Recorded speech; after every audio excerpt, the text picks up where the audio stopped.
now and press the bell icon. Never miss an update. बिस्मिल्लाहिर्रहमानिर्रहीम। अस्सलाम वालेकुम दोस्तों, welcome to my YouTube channel.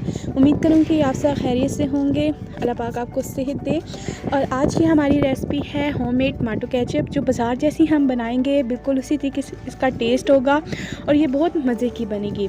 तो सबसे पहले आपने यहाँ पे 2 किलो टमाटर ले लेने हैं और इन्हें रफली आपने काट लेना है, जिस तरीके से आप काटें जैसे आपकी मर्ज़ी है।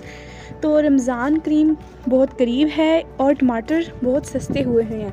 तो रमज़ान में सबसे ज़्यादा जो चलती है वो है केचप। आप भी जल्दी से टमाटर ख़रीदें क्योंकि टमाटर बहुत सस्ते हुए हैं इस सीज़न में। जल्दी से टमाटर ख़रीदें और उनका टमाटो केचप बना लें और आप इसे 2 मंथ तक सेव कर सकते हैं। तो चलिए स्टार्ट करते हैं। टमाटर मैंने काट लिए हैं। यहाँ पे आधा दरमियानी साइज़ का प्याज था मेरे पास, उसमें से मैंने हाफ़ प्याज ले लिया है, वो ऐड किया है। 4 से 5 जवे मेरे पास लहसुन के हैं। एक मेरे पास टुकड़ा अदरक का है, बिल्कुल छोटा सा हमने ऐड करना है। उसके बाद यहाँ पे मेरे पास 2 दालचीनी के टुकड़े हैं और यहाँ पर हमने साथ ऐड करने हैं 2 लौंग। ये चीज़ें हमने ऐड करनी है और हाफ़ कप हमने पानी। कुकर में बना रही हूँ क्योंकि मैंने जल्दी बना लेनी है केचप, इसलिए आप इसे कढ़ाई में भी बना सकते हैं। 15 मिनट स्टीम दें और ये अच्छे तरीके से गल चुके हैं। अब अगर आप कढ़ाई में बना रहे हैं तो आपको 40 से 50 मिनट लग सकते हैं। तो जल्दी करने के लिए इसी वजह से मैंने कुकर में बनाया। अगर आप कढ़ाई में बना रहे हैं तो उस टाइम आपको पानी की भी ज़रूरत नहीं पड़ेगी, आप ऐसे ही बना सकते हैं। अब मिक्सचर को ठंडा होने दें, ठंडा अच्छे तरीके से कर लीजिएगा। उसके बाद यहाँ पर हमें चाहिए एक जूसर, और जूसर के अंदर हम सारा थोड़ा थोड़ा मिक्सचर ऐड करके तो हमने अब इसे ब्लेंड कर लेना है। अब आपने इसको अच्छे तरीके से ब्लेंड कर लेना है कि जो इसके छिलके हैं वो भी अच्छे तरीके से हमारे मिक्स हो जाएं। तो यहाँ पे सारा ब्लेंड कर ली है मैंने अच्छे तरीके से। और अब यहाँ पे हमने एक स्ट्रेनर ले ली है। जिस देचकी के अंदर आपने बनाना है वही लें और उसके ऊपर स्ट्रेनर लगा दें। और अब आपने इसको अच्छे तरीके से सारे मिक्सचर को छान लेना है। छानना इस वजह से है कि इसके अंदर जो बीज होंगे वो हम निकाल देंगे। अगर आपने नहीं निकालने तो स्ट्रेनर के अगर आप इसे छानना नहीं चाहते तो आप ना छानें। सिर्फ बाज़ार जैसे इसे लुक देने के लिए हम इसे छान लेंगे ताकि इसके बीज वगैरह साइड पर हो जाएं। तो देखिए सारा मिक्सचर हम इसी तरीके से थोड़ा थोड़ा करके सारा स्ट्रेनर की मदद से छान लेंगे। और यहाँ पे व्यूअर्स मैंने सारा मिक्सचर रेडी कर लिया है।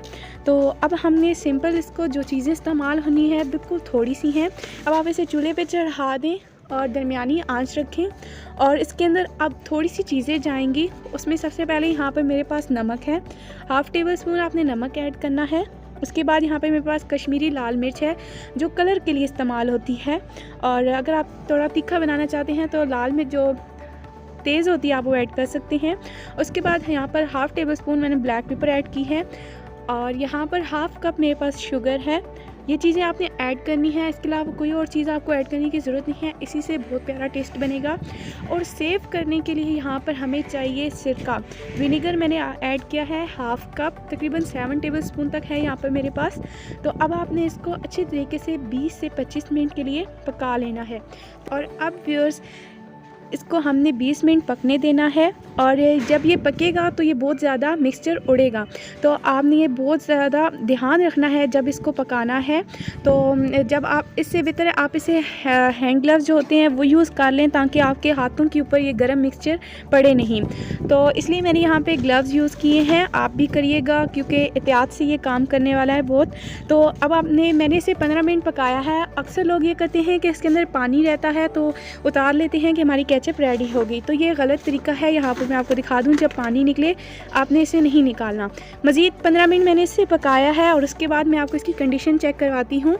और देखिए अब इसके अंदर बिल्कुल पानी नहीं है, ये मुकम्मल तौर पर रेडी हो चुका। आप इस तरीके से आप इसे चेक कर लीजिएगा प्लेट में डालकर। तो केचप हमारा रेडी हो चुका है। ठंडा होने पर आपने इसके अंदर एयर टाइट जार या आप बर्नी ले लें, उसके अंदर आपने इसको फिल करके रेफ्रिजरेटर के अंदर 2 महीने तक आप इसे रख के इस्तेमाल कर सकते हैं। और उसके बाद यहाँ पर मैंने थोड़ी सी केचप सर्विंग के लिए निकाल ली है। साथ आप समोसे ले सकते हैं, बच्चों के मनपसंद चिप्स ले सकते हैं, क्योंकि अक्सर घर में भी हमें ऐसी चीज़ें बनानी पड़ती हैं जिसके लिए केचप बहुत ज़रूरी चीज़ है। तो आपने इस रेसिपी को ज़रूर ट्राई करना है, बिल्कुल बाज़ार जैसी बनी है और इसका टेस्ट भी बिल्कुल बाज़ार जैसा है। रेसिपी अच्छी लगे तो लाइक करिएगा, शेयर करिएगा। अल्लाह।